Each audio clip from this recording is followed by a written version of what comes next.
Welcome to World Business from here at the Olympic Stadium in Baku, where this week the world has come to Azerbaijan's capital for the 13th session of the World Urban Forum. That's the UN's premier global gathering on the future of cities and urban development. It's held every 2 years, and the event brings together political leaders, urban planners, investors, and architects from across the globe. This year's numbers are record-breaking. More than 40,000 participants from 182 different countries registered for the event, making it one of the largest editions in the forum's history. Well, organisers say over 21,000 people attended on the first day alone. Now, the focus this year: housing, resilient communities, and the future of urban living as cities around the world face growing pressure from climate change, population growth, and infrastructure demands. From ministerial summits and investment discussions to smart city technology and sustainable design, Baku has become the centre of this worldwide conversation on how tomorrow's cities should look, feel, and function. And at the heart of this is connectivity. Well, experts from a whole range of urban planning departments and AI-led tech startups have been sharing ideas on how to help people connect with each other in smarter, faster, and safer ways. Well, one international company with connectivity very much at its heart is Vectigo. The Dublin-based firm has attracted attention recently for being the brand that is bringing roads online.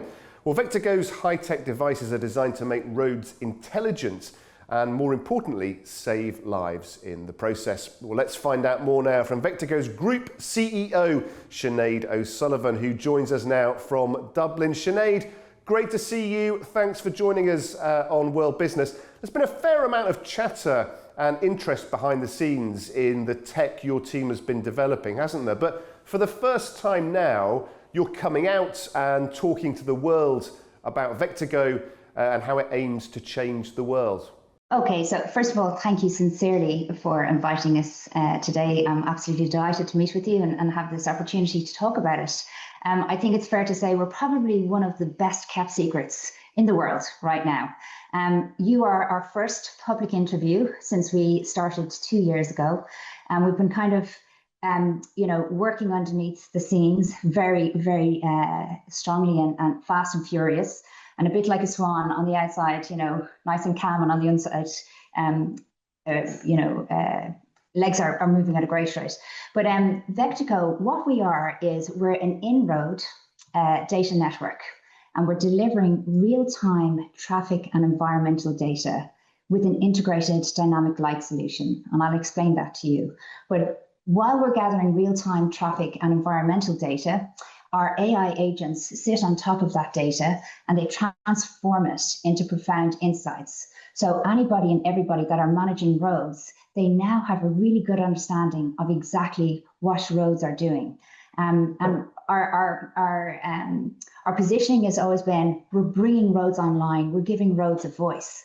So currently today, the data that road management companies and departments of transport and councils, etc., they are making decisions about road maintenance with very little data. There's only single sources of data points, whereas ours, we've built a solution that's made up of what we call pods. And I'm going to go through a pod. I can show you here one. This is it here. So these pods are the nodes of our network.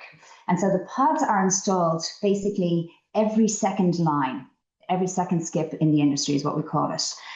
So for every kilometre, there's 50 of these devices, and they're solar powered. They're built. It's siloxane polycarbonate. That's what they're made of. What that means is this has gone through all sorts of fantastic testing in the UK, and we can guarantee that this physical device will last longer than the road itself. So they're solar powered. And then from that solar power, that goes into batteries. And we've made this see-through, so everybody likes to see the internal workings of it. These batteries, again, we couldn't have done this 2 years ago. And why is that? Because the batteries that we utilize, for example, they've only literally come on the market. They had to be able to work at -30 and +60 degrees for extreme conditions, right? That wasn't available 2 years ago. The actual solar panels here in the top, they're like millimeters thick, right? And why is that? Because the device itself, we wanted to make it thin enough so that the actual installers could install it really effectively, utilizing existing infrastructure or existing technology that they have. And it's called a grinding machine. A grinding machine is what they use. And again, I learned all of this. They use a grinding machine to put lines in the road. It's the same machine, but they cut it slightly deeper, but it's exactly the same thickness of a line. So ease of installation was really important. So you have solar power on the top, that comes into batteries. So that powers the whole thing. Right, so there's no connections to the device, so it's completely independent. The next thing is this tiny little thing here. That is the antenna, and the antenna takes all the data that's gathered in this device, and actually it brings it up to the street cabinets that are on the side of the road. And again, this antenna wasn't on the market 2 years ago. All of the technology that we're utilizing, it's industry standard, but bringing it together, having it as small as it is, and bringing it into a device that is strong as it is to allow for longevity. So the real brains is this bad boy here, and it's called the PCB board. And on that PCB board, this is really, all of this combines in our patented technology. There's sensors on here gathering everything from the temperature to the humidity, to the vibrations, a barometer, etc. Right? There's loads of different things that we can add on here. And the beauty is that when we've got this in the ground, we can actually simply just remove the lid, change out the PCB board and put the lid back down. So the technology is future forward as well. So if somebody wants to add in additional sensors, we can do so very easily. So why is this important? And I said to you, dynamic lighting. And this is all about safety, because if you take a look at the illumination that's on roads today, when it gets adverse conditions, it's not effective. The beauty about this is that we've two sets of what they call RGB boards, right? So they're lights. We've designed them so that you can see them at over 900 meters away, nearly 1 kilometer away. That's number one. Number two, when it snows, the actual lighting comes through. It becomes like a prism of the snow. It actually comes through the snow itself. But also, if you've got severe flooding, you can see the lighting.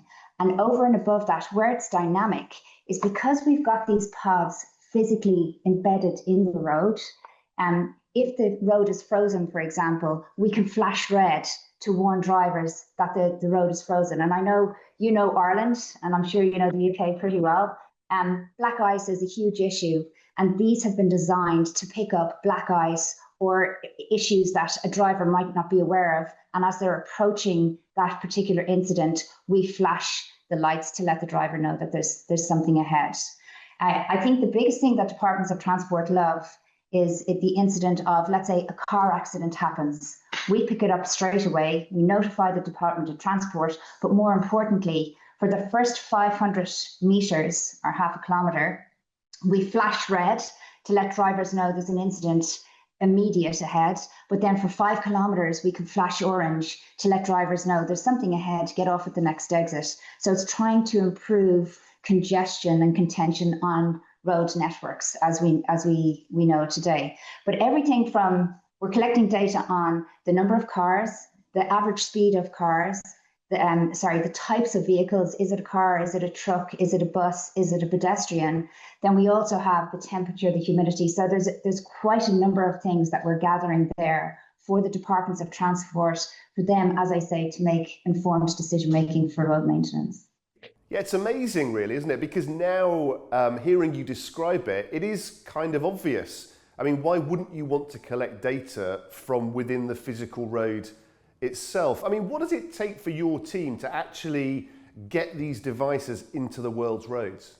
So just to be very like, we're obviously in startup mode. So in order for us to put these devices in the road, there's a huge amount of certification that's needed, right? Different locations might be a little bit more lenient on certifications, but we've actually gone for the gold standard. So we have there's over 14 different certifications you need, particularly within Europe and the UK, for example. And we've gone through the pain, and it is pain. It was my first time actually developing a product itself, and the whole process of design and prototyping and failing and prototyping again. It has been fantastic. But what I think was key to our success is we got all the industry experts in. So we didn't design this in isolation. We knew there was a problem. We knew that, and this is a global issue. Accidents are on the increase everywhere. And in particular, if you take a look at, as electronic vehicles are coming more and more on the road, they're heavier vehicles. When they're in an accident, it's a bigger accident. Deaths on road are increasing. So when we go to DOTs, it's always an open door to speak to them. But I think one of the most important things from our perspective was, number one, we get all of our certifications, which we've successfully done so, thankfully, finally. And the second thing is we actually put our first Vectigo installation in Colorado DOT with our partner RoadSafe, and they're the largest partner in the US. They actually do all the line markings on the road today in all states, bar a few. So by doing the first installation in Colorado DOT, in association with Colorado DOT, what we had to do was we had to actually bring the pods through the winter months. So we installed it in November 2025, and by God, there's extreme temperatures. So you have, you go from, in the same day, -18 up to +12, and it's actually quite shocking, the level of shift. But it's been fantastic because we've been snowed on, we've been frozen, it's been sunshine, and thankfully everything has worked very successfully. So now we're gearing up to actually scaling out into highways in September 2026, like in a couple of months' time. So it's all hands on deck as we speak right now. So we have negotiations with regards to, we've a pilot scheduled for here in Ireland in County Meath. And then we also have the UK. There's a number of different councils. We have our partner selected in the UK. It's a group called WJ Group. And again, they have 80% market share. They are industry. The knowledge that those teams have is incredible. And again, doing all the testing and the running of the installation, and if we had the right shape on the pod, making sure the epoxy of keeping it in place. It's been a labor of love, but it's been a true partnership like I've never seen strategic partners work before. And I think because the baseline of what we're doing is to improve safety on roads, and it's also to ultimately save lives. Everybody's really passionate about it. And because it's never been done, obviously from an engineering perspective, like the engagement that we have and the support that we have has just been fantastic and very very humbling, to be honest with you. It's really been to see ideas come to full fruition, and now the impact that we're having, I think has been amazing, really. And I look forward to the next couple of years and months. Okay, so you've proven the concept, and as you described, in the toughest of conditions, you're now in this relatively strong position. But tell us about the journey that you and the team have been on to get to this point. So I have a co-founder. His name is Brendan Lundy, and Brendan is US based, and we worked with each other, believe it or not, over 20 years ago in the telecoms space. And one day, I continued to work within telecoms and the whole data and data management space. That has been a big part of my track record to date. And he called me up and he's like, I have an opportunity I'd like to talk to you about. And Brendan's one of those people you never say no to, right? And he's always been fascinating. So he flew to Ireland and he told me about the idea of the whole element of smart devices in the road and taking a look at if we could make them even smarter, because he had spoken to a number of different companies with a view to buying potentially, illumination devices, smart illumination devices. His definition of smart was very different to theirs. Theirs was like it switches on and switches off in the evening and in the morning, and they are effective, and they have reduced traffic accidents by up to 70%. But taking it further, he was like, what if we put a comms device in? And the people that he spoke to, the companies that he spoke to, they were like, oh, there's no room. And he's like, well, why don't you change the shape? They were like, oh, we can't change the shape because it has to fit into existing tracks that have been left behind with other devices.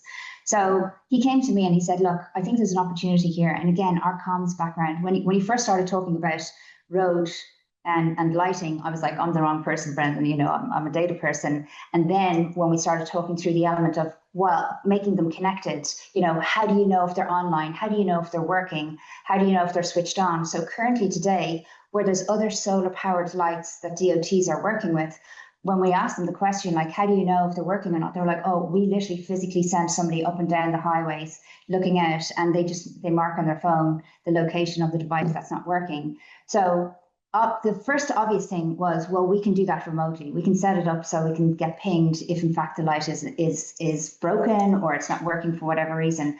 But then as we started taking a look at it and started taking a deep dive, and the first thing I did was take a look at the whole patent area and who's doing what in this space.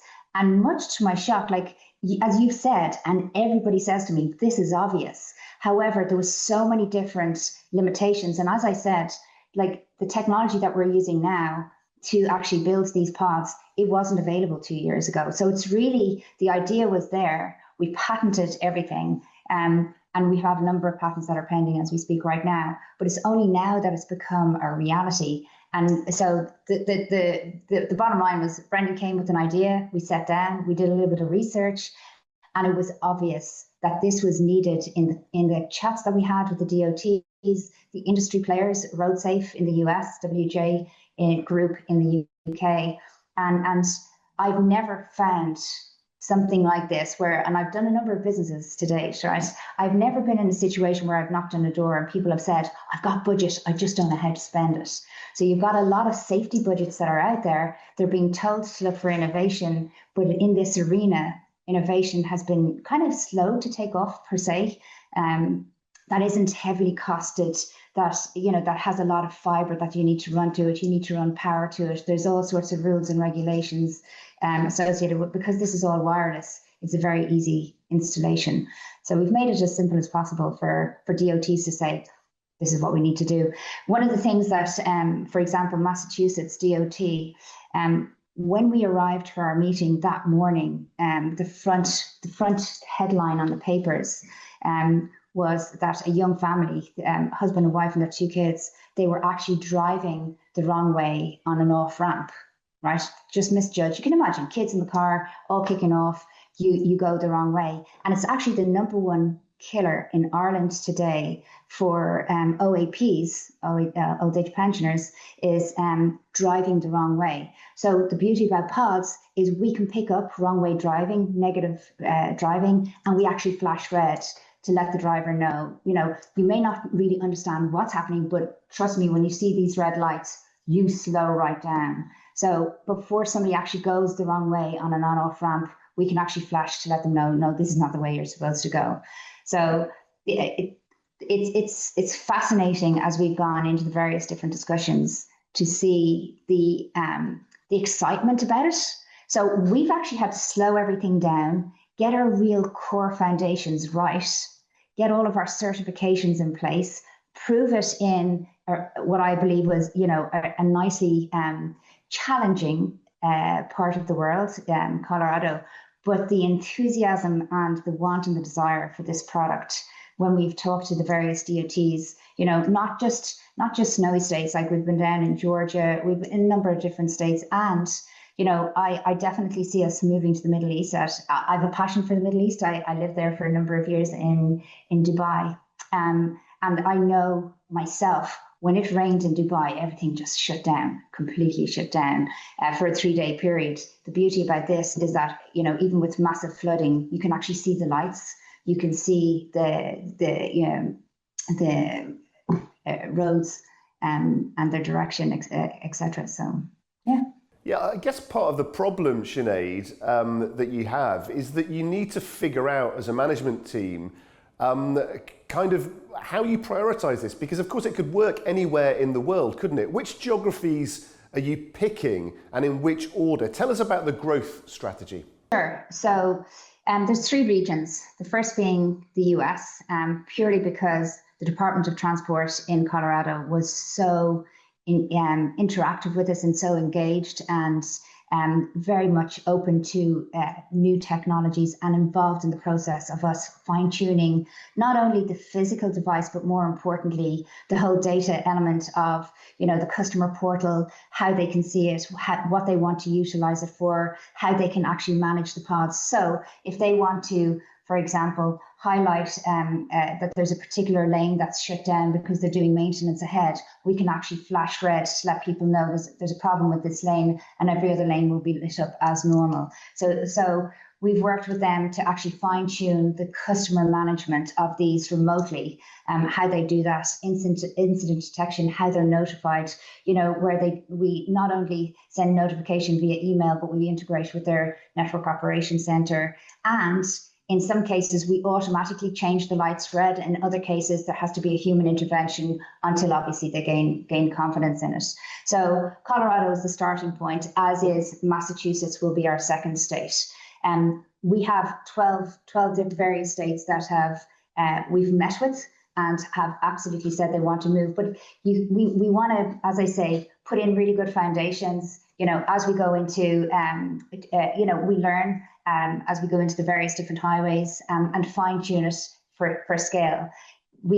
I told you we've a pilot kicking off in July, August in Meath here in Ireland, and also we have the UK as well. So I would say Ireland and UK from a European perspective, the US, and definitely the Middle East is somewhere that we're very interested in. And I think, if you take a look at the likes of, AV promotion and AV support in that particular region of the world is of huge interest to us, because the beauty about these devices, we're road agnostic. So it doesn't matter if it's concrete, it doesn't matter if it's asphalt, it doesn't matter if it's a rural road, if it's a highway, etc. We're road agnostic. And I think at helping the scaling of autonomous vehicles, because these devices actually can show them exactly where lane demarcation is.